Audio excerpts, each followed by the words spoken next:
I wouldn't say that I felt unsafe. I did feel safe in the sense that I didn't feel like my physical body was in danger. It was more difficult because people were using my legal name, which is not my name, and using wrong pronouns. So it was more like it affected my emotional health and safety. One thing that is a little nerve-wracking sometimes is the bathroom issue, which is kind of an unglamorous thing to be talking about, but I think it kind of has to be because people are getting into all sorts of trouble over it. I feel safe during daylight hours. Around the time of if I'm still here around 9 or 10 p.m., it's when I start getting a little bit scared. But the fact that I identify and present as trans masculine, I think helps, because trans feminine people tend to get more of the violence thrown at them. So I think I look masculine enough in the dark for people to not mess with me. It varies. It definitely when it gets when it's at night and I'm walking on my own around campus, definitely not. As far as during the day, it's more or less just really uncomfortable, which I still interpret as unsafe because of the weird looks I get from people and the comments that I hear people say. It's campus definitely doesn't feel safe for me, but sometimes it feels a little bit more safe, and then a little less safe, just depending on the time.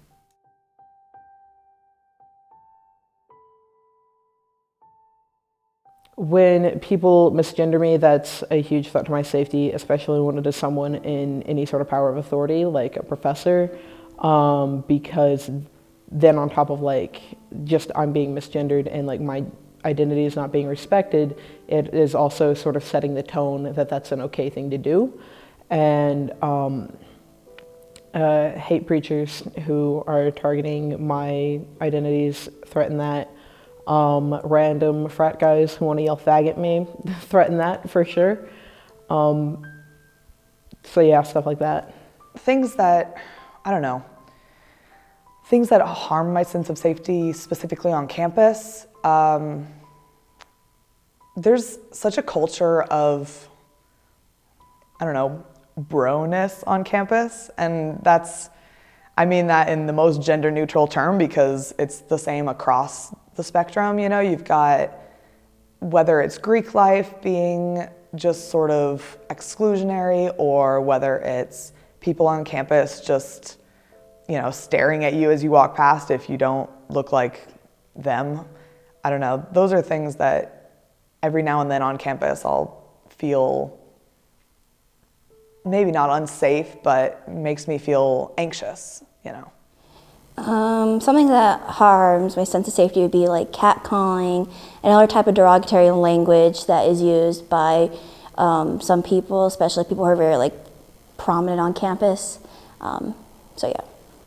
Okay, so something that I feel a lot of queer kids on campus go through at some point is getting outed or having to tiptoe around being queer or gay or trans in a different language class, because I took Turkish and I felt nervous, uncomfortable, wasn't sure how to say that I was gay, knew that it was still part of me that I wanted to translate into a different language. And then also my sakes, as Turkey is a really homophobic, unfriendly country to study in, want to visit and everything. So it was terrifying sometimes. It was really, do I want to stay true to myself and stay true to my morals, or do I want to feel safe enough to come back to class? Do I want to not feel those eyes on me, not feel that pressure on me? It was complicated.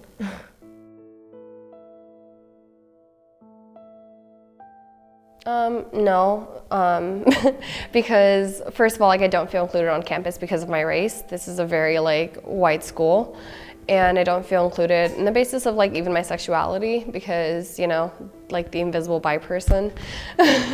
So, but at the same time, in LGBTQ affairs, I definitely feel supported and included on campus. But even then, as much as I love like, Pride Alliance, sometimes it does feel a little uncomfortable, or at first it did, just because walking in there was like seeing a lot of queer white faces, and I felt like a little removed from that experience. I feel included on campus because I have made myself feel included by seeking out specific communities where I know that my identity is something that is known about. But in the classroom setting and some other general spaces on campus, I don't feel included, mostly because people just aren't aware of identities like mine, and people just assume binary genders even though I don't fit them.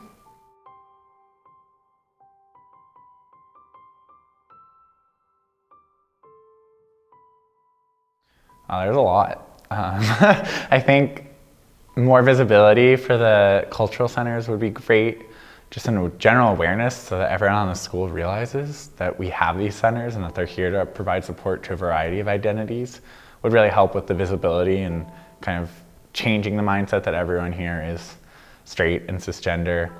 I think integration into more curriculums, I feel like often, unless it's specifically a queer class, which I don't take many of because I'm not a gender and women's studies major or minor, right, that LGBTQ narratives are just completely left out, or, right, I'm English or political science, and if we're learning about an author or historical figure, usually they're not queer, and then even if they are, sometimes that's not ever mentioned, or it's mentioned as a weird aside, like 4 classes into that unit, right? And so I think if professors highlighted more.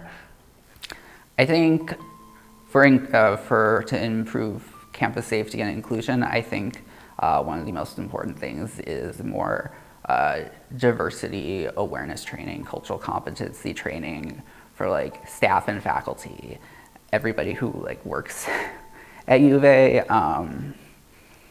incorporating more of topics of like diversity into like regular classes beyond like the general education ones, and even into more of the upper division major classes if possible. Because I think that's a very good way to open people's minds about what's going on, how people are marginalized, and how to be inclusive of them. I mean, it seems pretty simple, but just education. I feel like most of the reason why people don't like the way certain people express themselves or don't like what's going on is because they just don't know, and they fear it automatically without taking the time to see it from somebody else's point of view. So sitting down, talking to somebody, explaining it, being like there's more than one perspective on everything is a great start, just to know that at least they know, and hopefully they can like reference it and think back to it the next time they try to do something harmful or mean towards somebody else.